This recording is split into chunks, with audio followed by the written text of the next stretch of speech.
오케이. 10월 23일.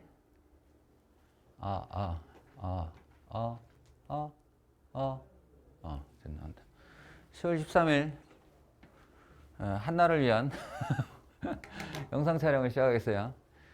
순열 파트입니다. 순열 출제 조망이고, 여기 이제 일단은 두어의 질문을 중심으로 이야기를 하겠지만, 이제 단원상 중요한 내용이 있으면 같이 설명을 할 테니, 그거 들어보도록 합시다. 자, 맨 처음에 이 얘기를 아니할 수 없는데,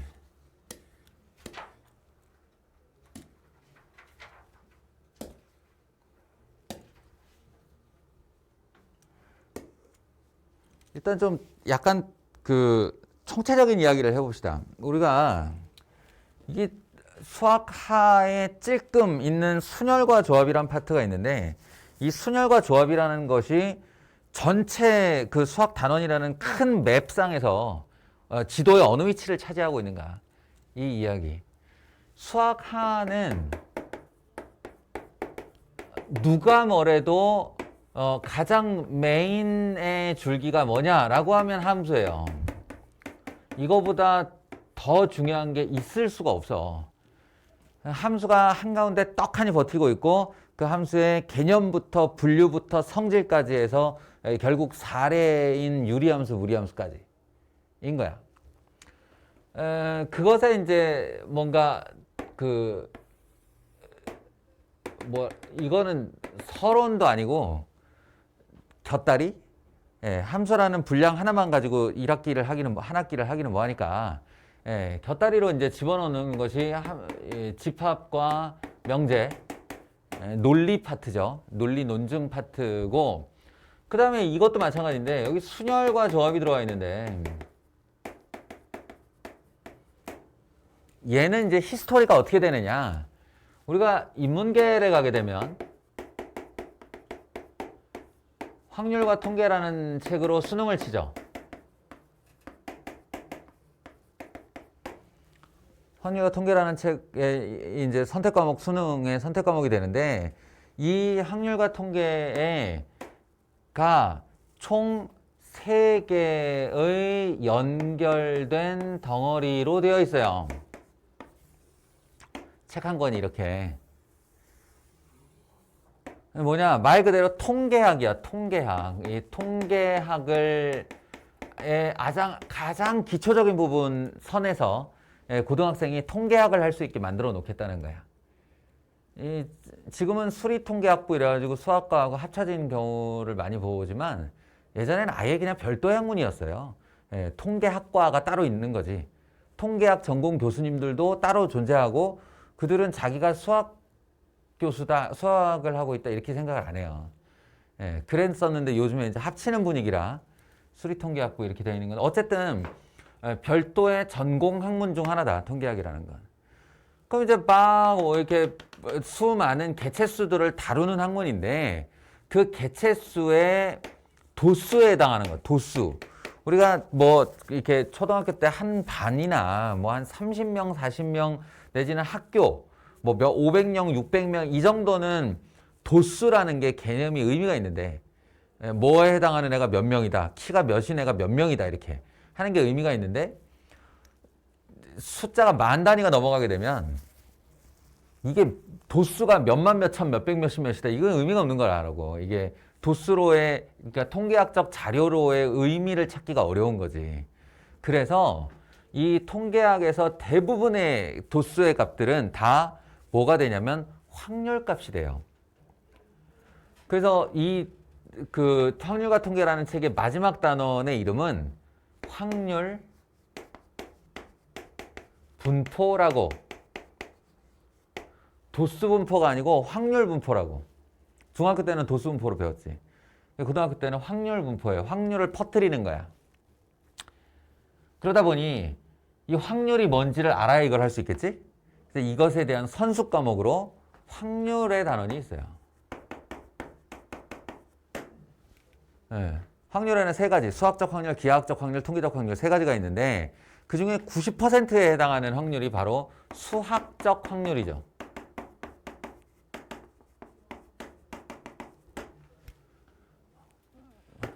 중학교 때 배웠던 거야. 그냥 전 사건, 전체 일어날 수 있는 사건 중에 내가 원하는 특정 조건의 사건이 몇 개 일어나냐. 예, 전 사건의 경우의 수분의 특정 사건의 경우의 수. 이게 수학적 확률의 정의인데, 예, 다시 이제 확률을 잘해야 통계를 할 수 있다. 근데 확률은 다시 이 경우의 수를 세는 방법을 알고 있어야 된다. 라는 거지. 그냥 중학교 때는 확률 배울 때 거의 손가락 발가락만 동원하면 셀 수 있는 정도에서 문제를 냈지. 주사위를 한 개 던졌어요. 주사위를 둘이 던졌어요. 둘이서 가위바위보를 했어요. 뭐 이 정도인 건데 고등학교는 그 수준이 아니란 말이지. 엄청나게 많은 변수들과 엄청나게 많은 제한 조건을 가지고 이거 사건 일어날 수 있는 경우의 수 세봐. 이렇게 내놓는단 말이야. 그러면 그냥 일일이 세는 걸로는 한계가 있어서 방법을 동원하게 되고 수학적인 수단을 동원하게 되는데 그 수학적인 수단, 경우의 수를 세는 수학적인 수단의 이름이 순열이 있고 조합이 있는 거예요. 이 순열 밑으로 다시 중복순열, 같은 것을 포함한 순열, 원순열, 염주순열, 기타 등등이 있는 거고 조합도 그 밑으로 중복조합이 더 추가로 있는 거고 조합을 사용하여 이제 어떤 수학적인 한 영역을 이렇게 열어버린 사람이 있지. 파스칼이라고. 예, 그 이항정리니 뭐 이런 것들을 이항정리, 이항계수, 정수는 뭐야? 예, 이런 파트가 있는 거예요. 다시 한번 인문계가 고3이 되면 자신의 선택 과목으로 확률과 통계라는 책을 배우게 되고 그 확률과 통계는 경우의 수, 확률, 통계학이라는 세 개의 파트로 되어 있단 말이야. 근데 이걸 선택 과목으로 넘기다 보니 가장 기초적인 개념인 요 녀석쯤은 이과든 문과든 이 과목을 선택했든 선택하지 않았든 알아야 되는데 라는 의무감이 생긴 거지. 그래서 떼다가 여기다 붙인 건데 난 이게 문제가 있다고 생각해요. 그러니까 현장을 너무 모르는 거야. 그냥 어떤 교육적 그 당위만 생각하는 거지. 1학년들 이 정도는 알아야 돼 라고. 고등학교 3년 수학을 하면서 선택 안 했다고 이거 모르면 안 돼. 이건 알아야 돼. 이런 발상인데 이 부분을 떼다가 여기다 붙였을 경우 이제 발생할 수 있는 문제점에 대해서 전혀 모르는 거예요. 뭐냐? 내가 얘기했잖아. 뒤에 중복순열, 같은 것을 포함한 순열, 원순열, 염주순열 등등이 있는데 얘네들이 일단 순열이라는 이름을 달고 있잖아. 순열이라는 이름을 달고 있으면 다 이 기본적인 직순열로부터 유도할 수 있는 애들이란 얘기라고. 그럼 시험 문제를 낼 때 선생님이 어렵게 내고 싶다라고 하면 얘네들을 원순열이라는 말을 하지 않고 끌어당기면 되는 거야. 그냥 유도하도록. 같은 것을 포함한 순열이라는 말을 안 하고 그냥 당겨버리는 거야. 일로. 그러니까 여기가 한도 끝도 없이 어려워질 수 있다는 사실을 간과한 거다. 학교의 레벨에 따라 선생님의 취향에 따라 어려워질 수 있어요. 골치 아픈 부분이야. 그러니까 나 딱 가이드라인을 줘서 이런 애들은 내지 않겠다. 어려운 문제는 내지 않겠다. 이런 가이드라인이 있으면 좋은데 그런 게 없을 경우에 소위 말하는 명문고, 소위 말하는 또 내신 높은 대학, 높은 고등학교들은 여기가 어려워질 수 있고 강사들의 입장에서는 뭐 쉬운 걸 대비해야 되냐 어려운 걸 대비해야 되냐 그러면 어려운 것까지 대비를 해놔야 되는 거니까 우리도 골치가 좀 아프다. 그래서 미리 예고하건대 이제 출제조망 같은 또는 자이스토리 정도 레벨에서의 문제들은 너희가 교과서나 일반적인 내신 문제집에서 볼 수 없는 좀 난이도가 높은 문제가 많이 나온다. 참고 듣자. 이런 얘기입니다.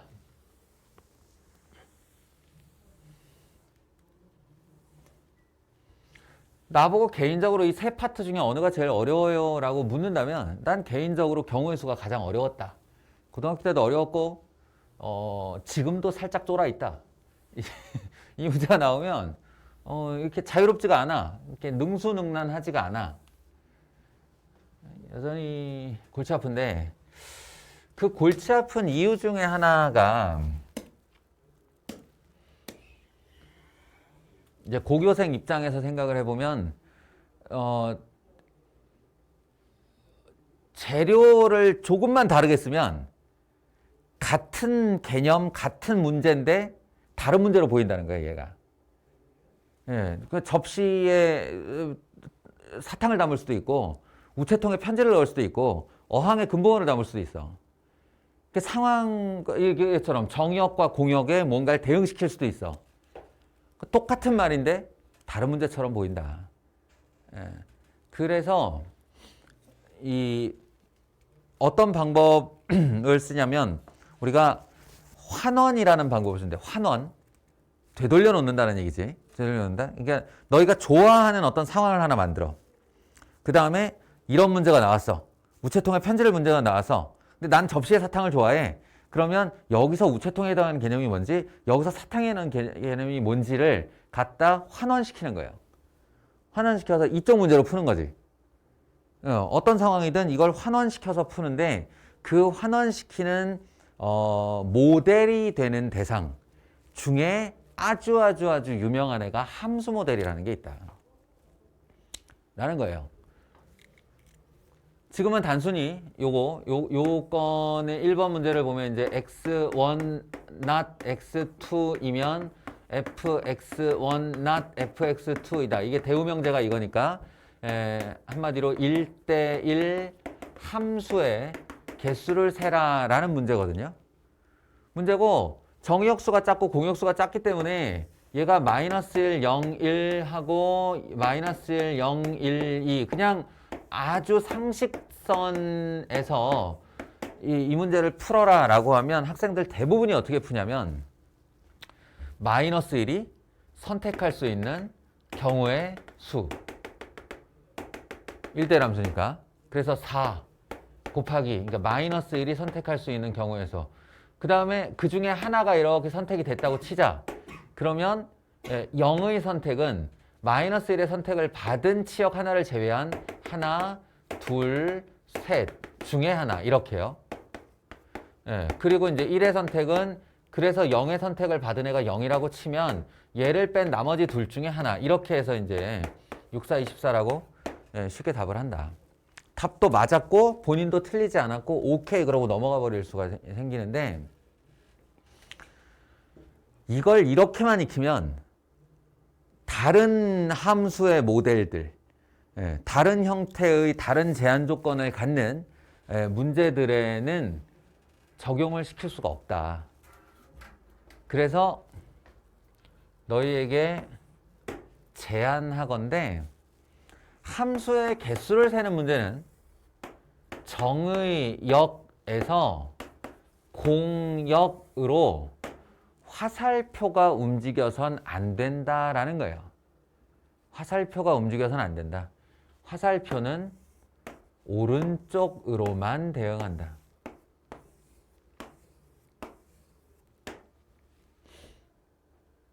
그러면 너희는 어떻게 해야 되느냐? 마이너스 1, 0, 1, 2 이렇게 대기실에 치역의 후보가 될 아이들 공역이라는 대기실에 치역의 후보가 될 아이들을 놓고 얘에서 꺼내어 가서 여기에다가 배열하는 방법의 수를 세는 거예요. 그런 방식을 쓰는 거야. 이게 경우의 수는 이미지가 되게 중요해. 그것도 아주 초기 이미지가 대단히 중요해. 그래서 그 자기가 초기 이미지를 어떻게 가졌느냐에 따라 어떤 문제는 이런 식의 사고가 흘러가고 이런 문제는 이렇게 사고가 흘러가는데 그게 선생님들이랑 상충될 경우가 많지. 그럼 경우의 수 문제를 이제 단원을 공부시킬 때 제일 많이 받는 질문 중에 하나가 뭐냐면 선생님 풀이는 알겠는데요. 저는 이렇게 들어가 봤거든요. 저 맞아요? 아니면 저는 이렇게 들어가서 틀렸거든요. 저 어디서 틀렸어요? 이 질문을 제일 많이 받아요.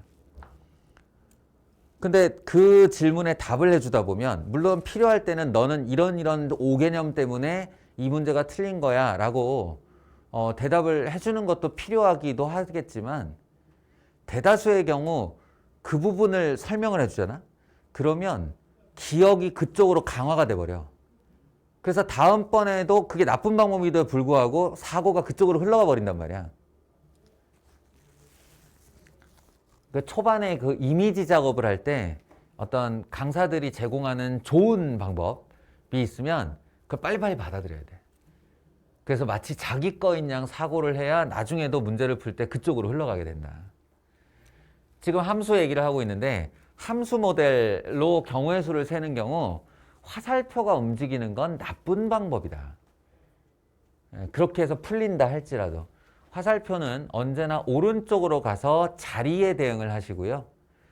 그 자리에 나의 후보군들을 어떤 식으로 배치하느냐, 배열하느냐로 경우의 수를 세는 거다.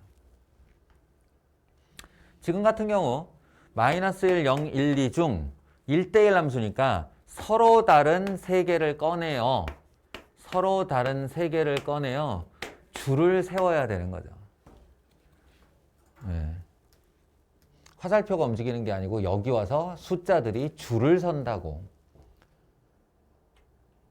그래서 4개 중 3개를 꺼내요. 줄 세우는 방법의 수가 정답이 됩니다. 자, 참고 삼아 이제 이러한 함수 모델을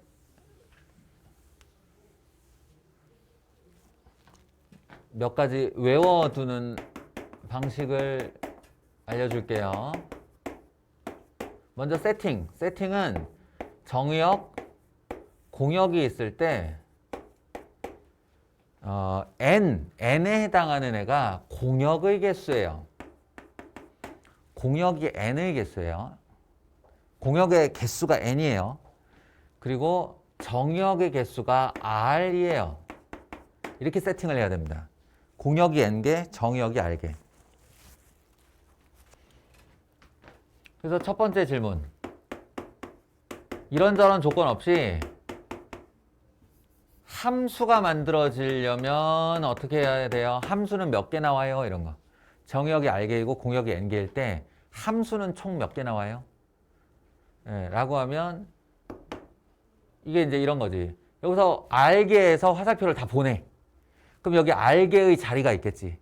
그 r개의 자리에 n개의 대기실에 있는 공역이 어떻게 가서 자리를 잡을 수 있느냐는 건데 이게 중복도 허락을 하기 때문에 예를 들어서 여기 1, 2, 3이 있고 여기가 4, 5, 6, 7이 있으면 이 함수라는 거는 1이 4로 2가 4로 가도 상관없죠. 그러니까 이거를 똑같은 경우로 어떻게 보는 거냐면 1에서 오른쪽, 2에서 오른쪽, 3에서 오른쪽으로 대응을 시켰을 때 4, 4, 6이 왔다. 이렇게 보는 거예요. 이거랑 이거랑 같은 걸로 보는 거예요. 그렇게 따지면 4, 5, 6, 7이라는 대기실에서 이 자리에 올 수 있는 게 몇 개냐? 곱하기 4. 넷 중 하나. 이 자리에 올 수 있는 게 몇 개냐? 그러면 또 넷 중 하나. 이 자리에 올 수 있는 게 몇 개냐? 넷 중 하나. 이렇게 되는 거지.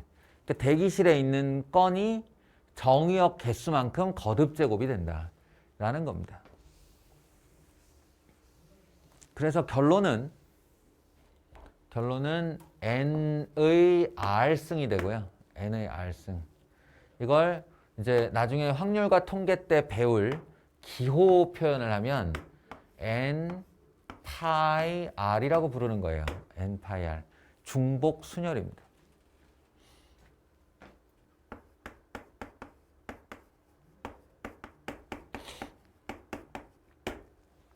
근데 우리는 이제 1학년이니까 n의 r승으로만 기억하고 있습니다.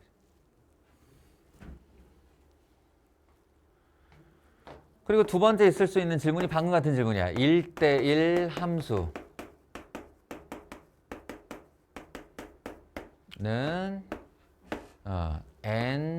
npr입니다. 이게 순열이죠, 순열.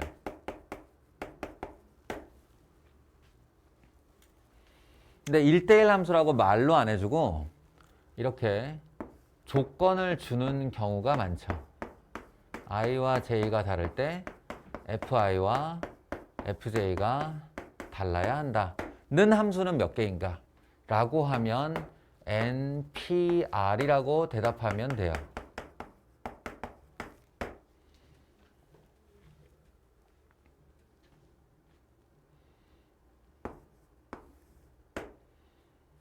세 번째는 증가 또는 감소 함수인데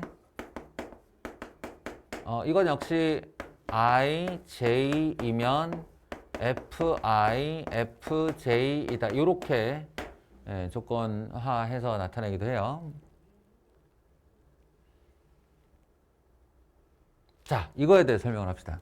바로 이런 건 때문에 이제 이렇게 직진으로 방향을 보내야 된다는 건데 여기 1, 2, 3이 있다고 해봐요. 그리고 여기에 4, 5, 6, 7이 있다고 해봐요. 만약에 이게 더 문제가 생기려면 더 많아야지. 4, 5, 6, 7, 8, 9쯤 돼 있다고 해보자. 만약에 이거 증가함수의 개수를 화살표를 바꿔서 세려고 한다 라고 하면 1이 선택할 수 있는 거 4, 5, 6, 7 중에 하나. 왜냐면 자기보다 더 작은 거, 자기보다 더 큰 거, 자기보다 더 큰 게 있어야만 하니까. 그런데 이걸 과연 1이 선택할 수 있는 4, 5, 6, 7에 곱하기 4를 쓸 수가 있느냐? 못 써요. 왜냐면 1이 4를 선택할 경우 2의 선택권과 1이 5를 선택할 경우 2의 선택권이 다르단 말이야. 그럼 이게 4개 곱하기 3개를 한다는 건 여기는 하나하나에 다 똑같은 경우의 수가 달라붙어야 된다는 얘기인데 그렇지가 않거든. 이 4개마다 경우의 수가 다 다르게 붙으면 그때부터는 수영도가 되는 거야. 일일이 다 세야 된다는 뜻이 되는 거지. 그러면 안 돼요. 이거는. 그래서 말인데 이걸 어떻게 감당을 하느냐.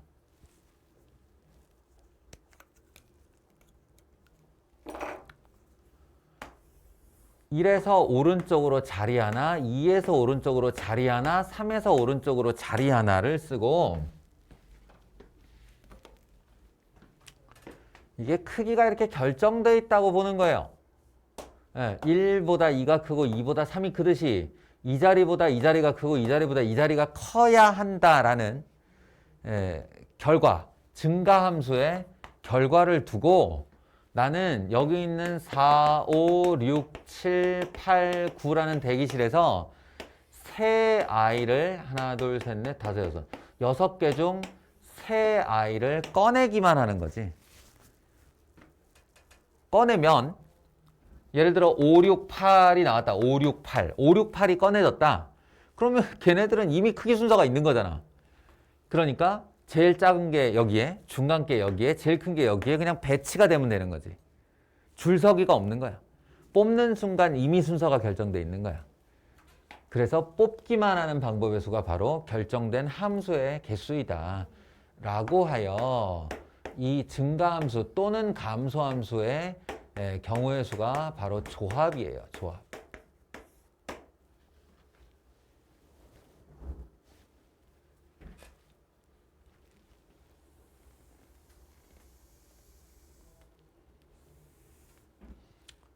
고등학교 1학년은 여기까지 사용하면 되고요.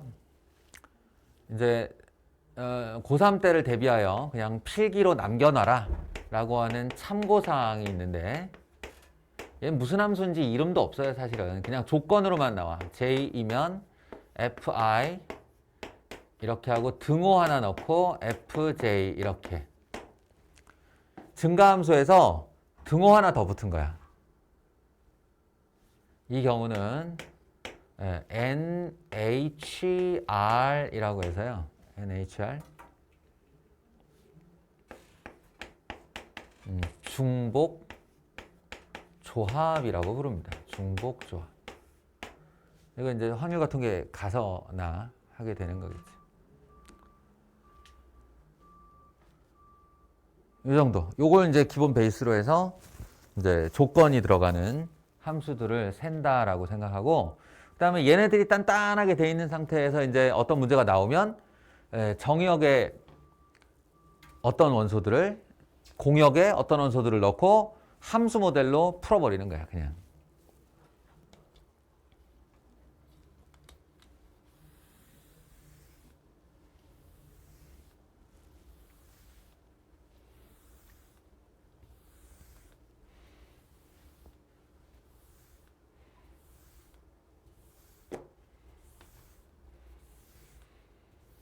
바로 그 사례 문항이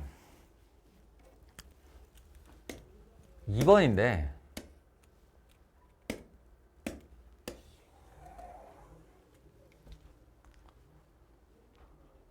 ABCD를 전개, ABCD의 세제곱을 전개해 이때 서로 다른 세 문자로 이루어진 개수의 총합을 구하시오.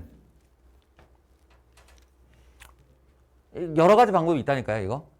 아래 그 프리 아이디어의 건쌤이 제공하신 방법도 있고,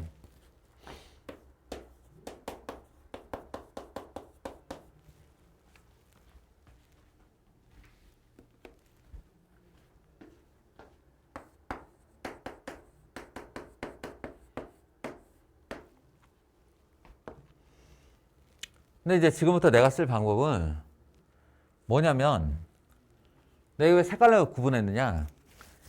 이 전개했을 때의 원칙과 원리가 뭐냐면 절대로 같은 색 두 개 이상이 안 곱해져요. 반드시 한 색은 다른 색과만 곱해진다. 이걸 다 전개했을 때 여기에는 총 4의 3승계, 즉 몇 개냐? 64개의 항들이 쫙 나열이 되는데 걔네들은 하나같이 문자 3개짜리 곱으로 되어 있는데 그 문자가 같은 알파벳일 지언정 다른 색으로 되어 있다는 거예요. 그러니까 흰색, 노란색, 파란색의 곱으로 되어 있어. 모든 항은 다.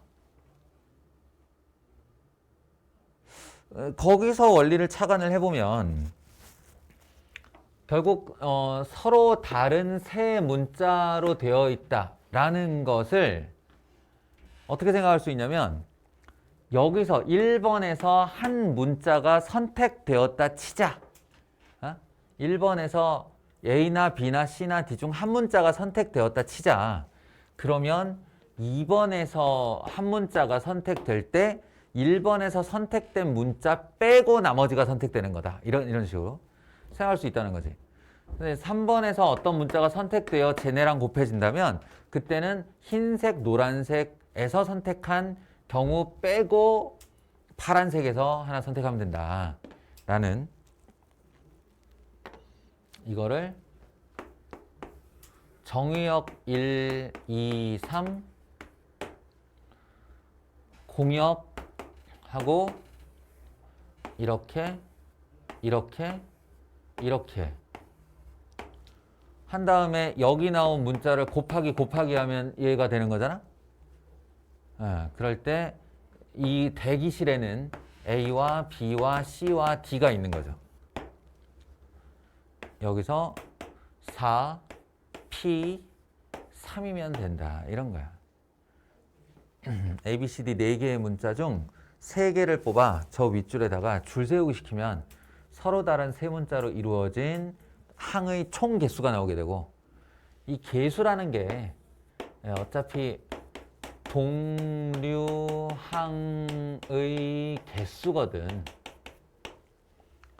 A제곱 B냐, A제곱 B냐, ABA냐, BA제곱이냐. 이게 다 동류항이잖아. 그걸 이제 3A제곱 B라고 하는 건데 그 개수라는 게 동류항이 몇 개인지를 세는 거니까 이렇게 해서 항의 개수를 세주면 된다. 라는 거예요.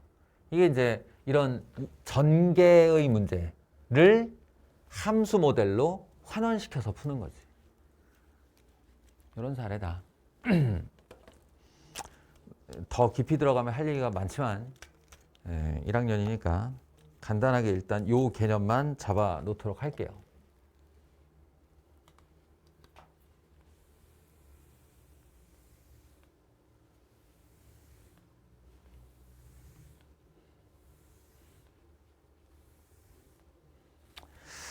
자, 일단 함수 모델 이 정도 소개하고 이제 질문 받아볼까?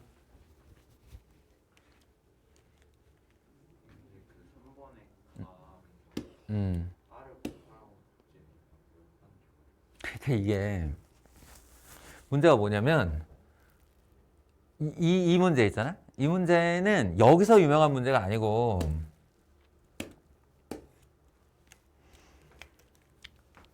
조합 있잖아요. 조합의 기본 원리, 그러니까 파스칼의 기본 원리 중에 NCR은 N-1C R-1 더하기 N-1C R이라고 하는 정말 유명한 공식이 있어요.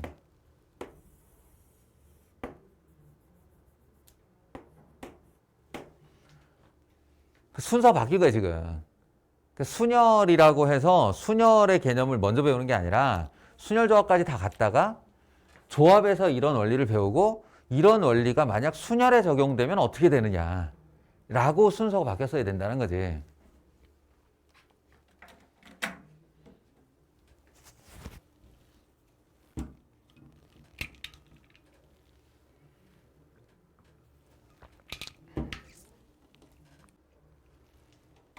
자, 보세요.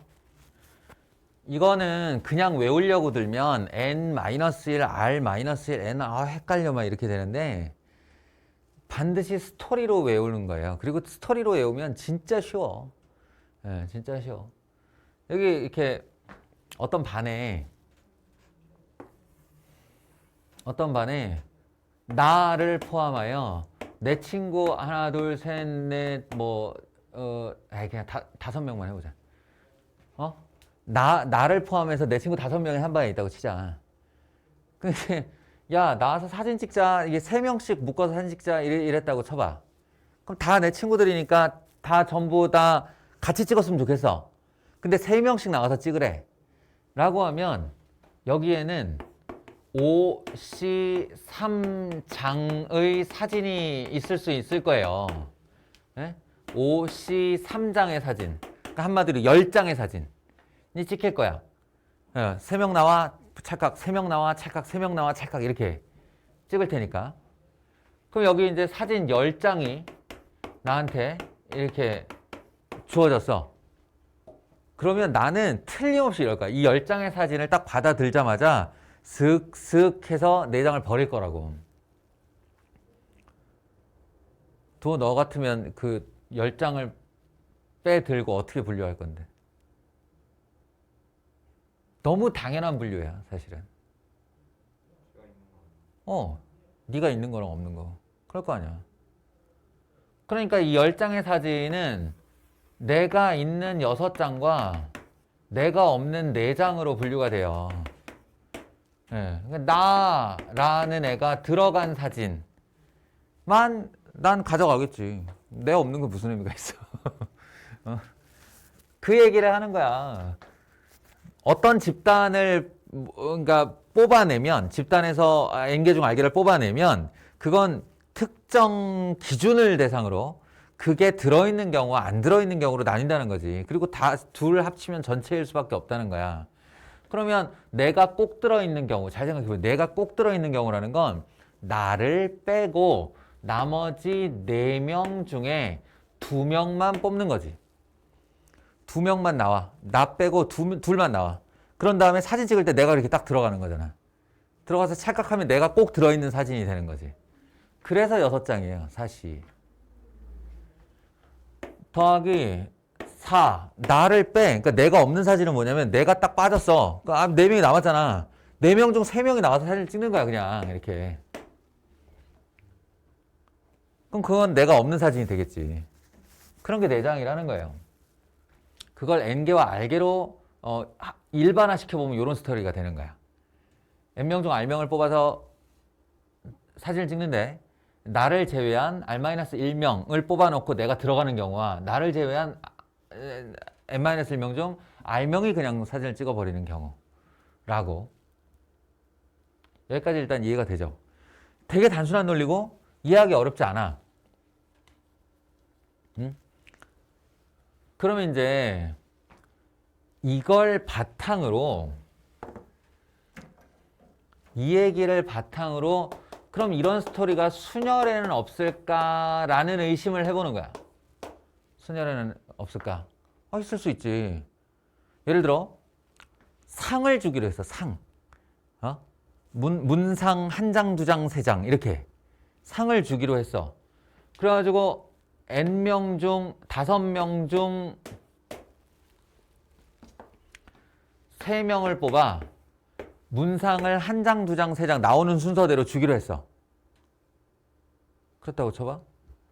그러면 나의 관심사는 내가 저 문상을 받을 거냐 못 받을 거냐 밖에 없죠. 그러니까 내가 꼭 들어간 줄 세우기가 있을 수 있는 거잖아. 그러면 나를 빼고 나머지 4명 중에 2명이 나와서 니네 줄 서라는 경우의 수가 있을 거야.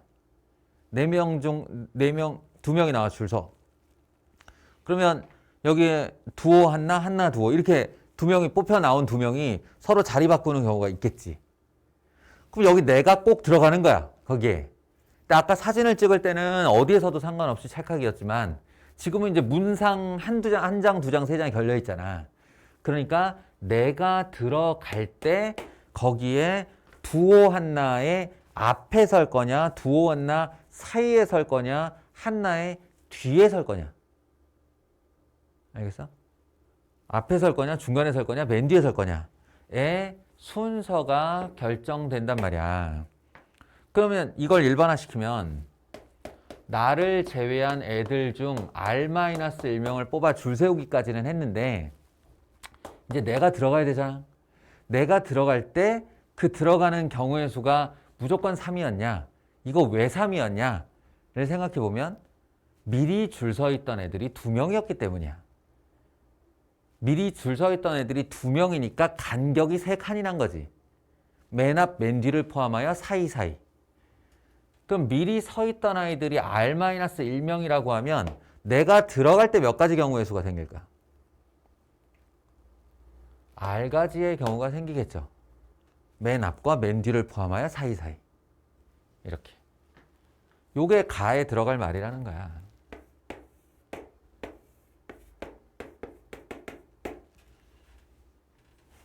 그리고 내가 없는 경우는 뭐 여전히 관심이 없지. M-1일 경우에 R명 뽑아서 줄서 지들끼리 알아서 문상 가져갔어. 예. 나랑은 상관이 없는 거야. 내가 끼어들지 않을 거니까. 4P3. 이렇게 된다는 거야.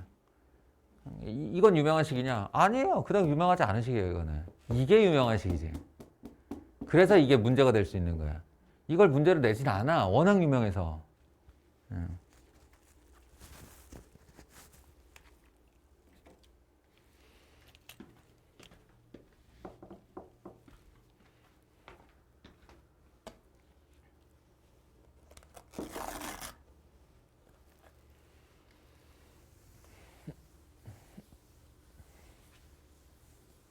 '지금 선생님이 얘기한 내용을 완전히 이해했다는 전제하에 이 글을 다시 읽어보면 N1부터 N까지 자연수 중에 서로 다른 R개를 꺼내 일렬로 배열하는 모든 순열은 특정한 수 K가 포함되어 있는 순열의 수 N-1 P R-1 곱하기 R 이렇게 된다는 거예요.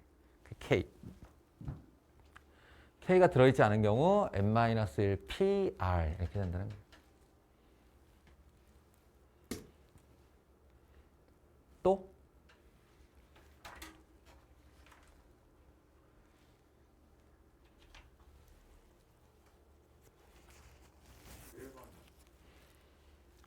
(11번)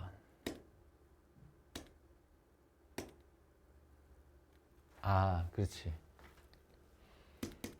이것도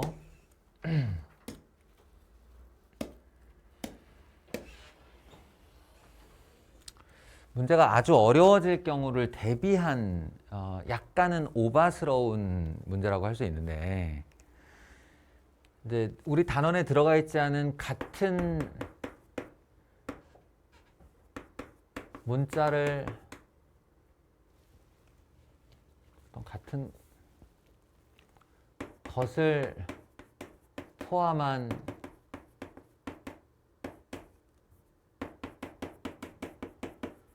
순열이라는 게 있어요. 같은 것을 포함한 순열.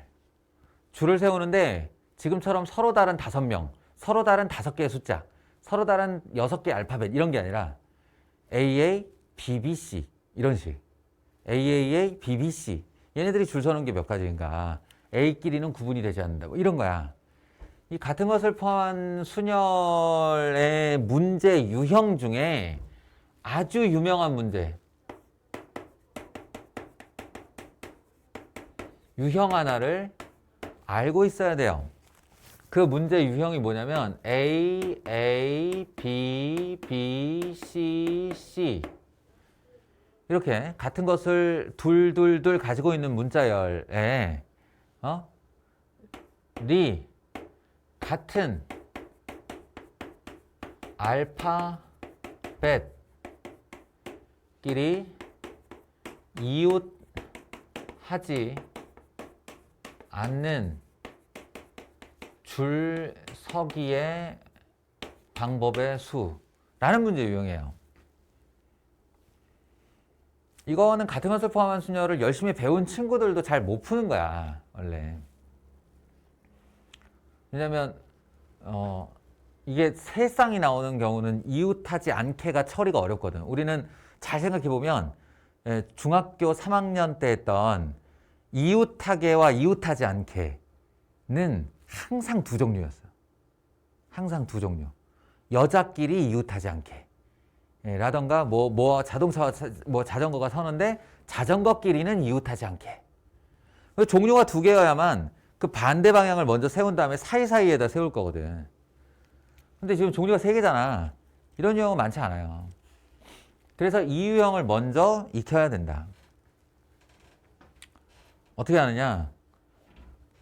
우리가 얘를 줄 세우기를 먼저 하는 거예요. AA, BB만 줄 세우기를 먼저 해. 그러면 이것도 같은 것을 포함한 줄 세우기이기 때문에 그 경우의 수를 사용해서 줄을 세워보면 결론이 뭐냐? 이게 6가지가 나와요. AA, BB가 줄을 서는 방법이 6가지가 나와. 그 6가지를 그러니까 여기서부터 어려운 거지. 줄 세우기 6가지부터 배워야 되는데 6가지가 있다라고 내가 결론 알려주는 거야, 일단. 그리고 나서 그 결론 6가지를 다시 3가지 분류를 하는 거예요. 3가지 분류. 어떤 3가지 분류냐? AA, BB, BB, AA. 두 번째 분류. A, B, BA, BAAB. 세 번째 분류. ABAB, BABA. 이렇게. 이 6가지예요. AABB가 줄 서는 방법이 서로 다른 게 이 6가지가 있어. 근데 도야, 내가 무슨 기준으로 분류한 것 같으냐, 지금?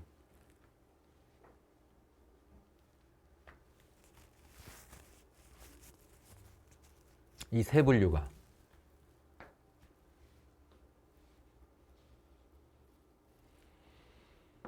요렇게 한 조, 요렇게 한 조, 요렇게 한 조야.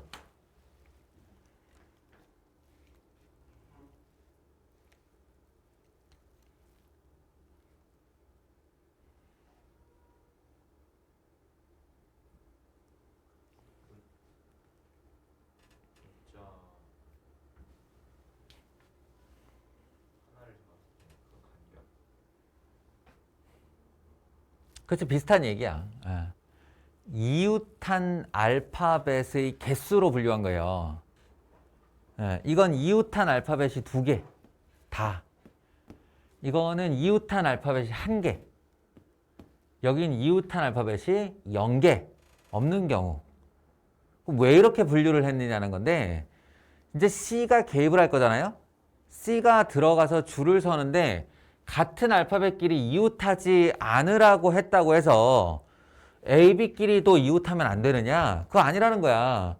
왜냐면 A, B, B 이렇게 이웃을 해도 C가 이 자리와 이 자리에 들어가게 되면 그 이웃을 깨버릴 수가 있잖아. 의무적으로 사용하는 거지. C의 자리를. C를 이용해서 이웃을 깨는 역할을 하는 거야.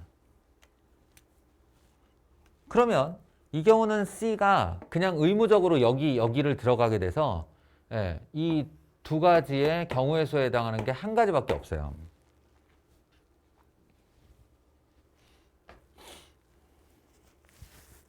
이게 뭔 소리냐?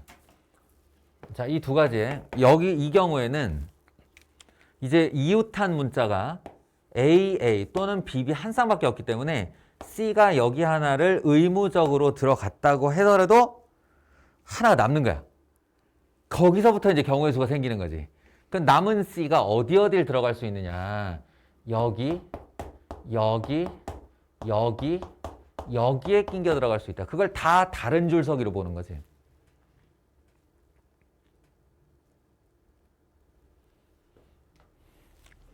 그래서 건당 4개씩 나오게 된다.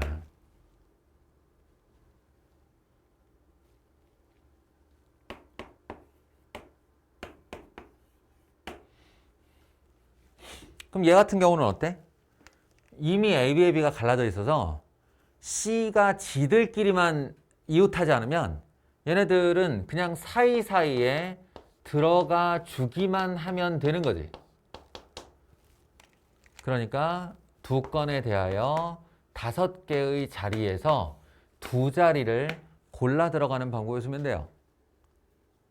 C끼리는 서로 구분되지 않기 때문에 CPE가 아니고 OPE가 아니고 OCE가 됩니다. 그래서 이게 20개. 그래서 이 경우에 2 더하기 8 더하기 20 해서 정답이 30이거든요. 그러니까 이걸 먼저 이해하고 있어야 그 다음에 여기다가 추가하여 만약에 A와 A'을 구분하면 어떡할래? B와 B'을 구분하면 어떡할래? C와 C'을 구분하면 어떡할래? 문제가 생기는 거지. 그렇게 되면 여기에 각각의 개별건으로 2팩토리얼 3번이 곱해지게 되는 거지. A'I 자리 바꾸는 경우, B'B'i 자리 바꾸는 경우, C'C'i 자리 바꾸는 경우. 그러니까 각 경우에마다 2의 3승, 2의 3승건이 들어가야, 즉 곱하기 8이 들어가게 되는 거지.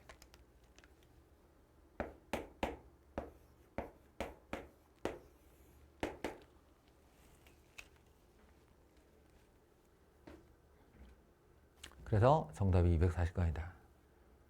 그러니까 출제 조망이 모의고사 문제고, 모의고사 문제는 너희가 거의 기본 문제를 다 섭렵했다는 전제 하에 이제 한 발짝 더 나가는 거잖아.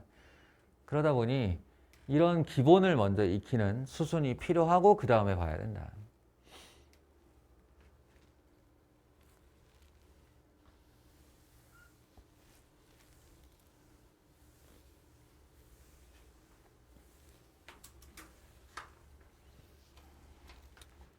자, 또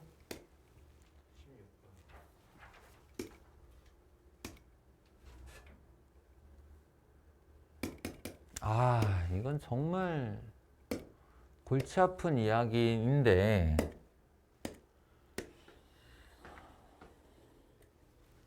역시나 같은 것을 포함한 순열을 익혔으면 이제 1과 2가 중복되어 나오는 걸 같은 것을 포함한 걸로 해서 줄 세우기를 시키면 되는데요. 그게 안 되니까 이제 그걸 못 사용한다고 생각을 하면 이거 일일이 다 줄 세우는 수밖에 없는 거죠. 분류를 잘 해서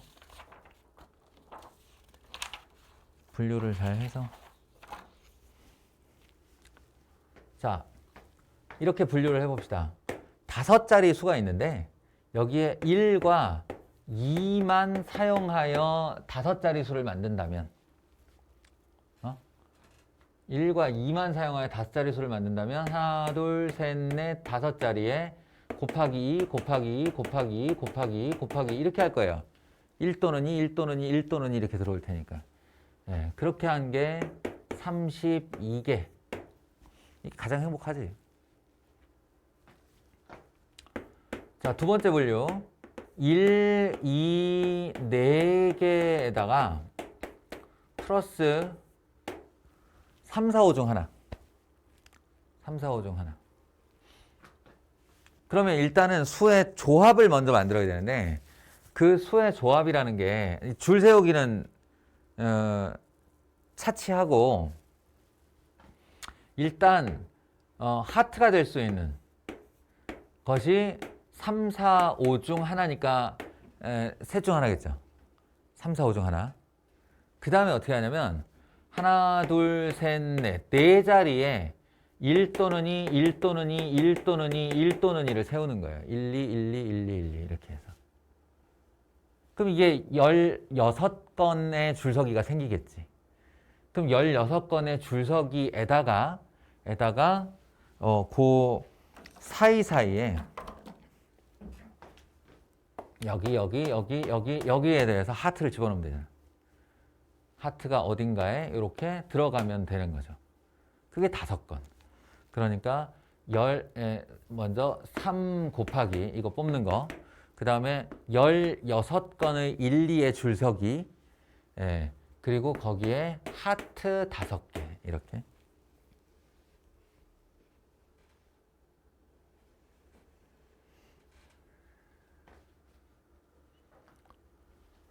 이게 240건. 65, 30, 83, 24, 240건. 이 세 번째가 이제 가장 골치 아픈 케이스인데 1, 2가 3개와 하트 별. 하트와 별을 결정하는 방법의 수는 일단 3가지가 있어요.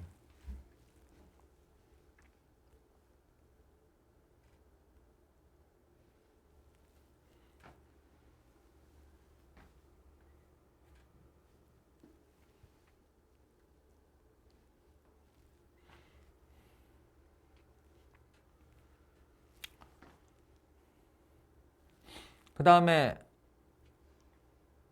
이제 잘 보세요. 하트와 별을 결정한다고 그래서 줄 세우는 게 아니야. 결정. 3, 4, 3, 5, 4, 5 중에 하나라는 거야, 이게. 그러면 이제 하나, 둘, 셋. 세 자리에 곱하기 2해서 1, 2를 가지고 이제 수를 배열했다고 칩시다. 그러면 여기 이렇게 사이사이에 하트와 별이 들어가서 줄 서는 경우가 있을 수 있고, 근데 이걸 다라고 생각하면 안 되는 거예요. 자, 이게 잘 봐요.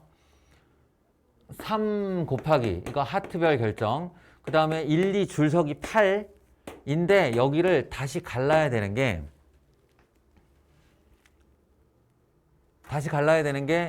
별 하트가 따로 들어가는 경우는 4P 2가지예요. 4개 자리 중 2자리를 골라 가서 줄 서는 방법에서. 근데 그거 말고도 그냥 별 하트가 이웃해서 여기에 들어가 버리는 수가 있어. 그러니까 4자리 중 1자리를 들어가고 이 사이사이 공간이 4자리 중 1자리를 들어가고 그 안에서 하트와 별이 줄을 바꾸는 경우의 수지. 같은 것을 포함한 순열로 풀 수가 없으니까 이런 이제 무지막지한 방법을 동원해야 돼요.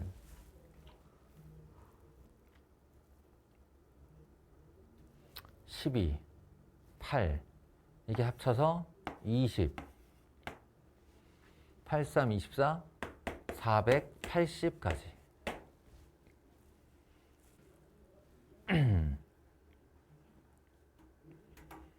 원래 이렇게 위기를 지나고 나면 그 다음은 쉬워지죠.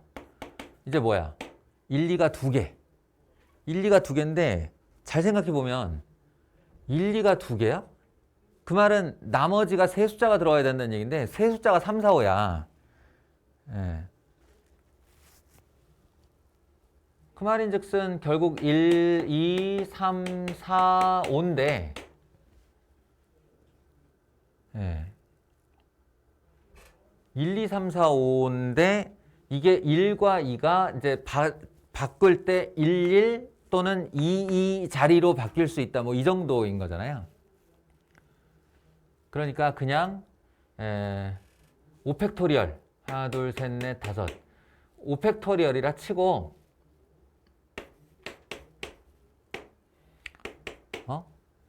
그러면 이게 120개의 줄서기가 있을 거 아닌가? 그 120개의 줄서기 중에 1과 2가 들어간 자리가 있을 거야. 1과 2가 들어간 자리에 요쪽 2자리에 1이 들어간 케이스나 요쪽 1자리에 2가 들어가서 11 또는 22가 되는 건이 더 추가된다. 정도면 되잖아요. 알겠어요? 그러니까 이게 이 120가지의 줄서기를 쫙 시켜 놓으면 1, 2가 되는 경우가 있고 2, 1이 되는 경우가 딱 쌍으로 있겠지. 그 쌍에다가 한 자리에 1, 2를 만들거나 다른 자리에 2, 2를 만드는 건을 2배로 추가할 수 있다. 2배다. 이렇게 생각하면 되잖아. 건당 2배씩. 그래서 240개. 5개의 숫자를 사용하되 그 한 건당 이 똑바로 서 있으면 무조건 왼쪽 수를 따라간다. 이렇게 생각하면 되지. 그럼 1, 1 만들고 왼쪽 수 따라간다. 2, 2 이렇게. 요거 합치면 992개 나와요.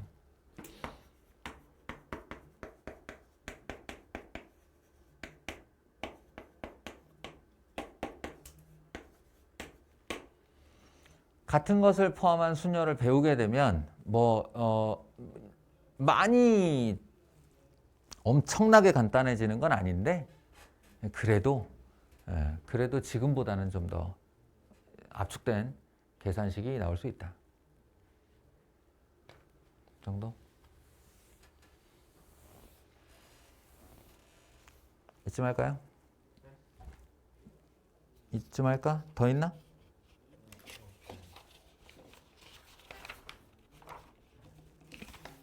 좋아요. 그러면 출제 조망은 이쯤 하고, 여기서 네가 모르는 건 다시 체크해 와서 다음 주에 더 질문을 받도록 할게요.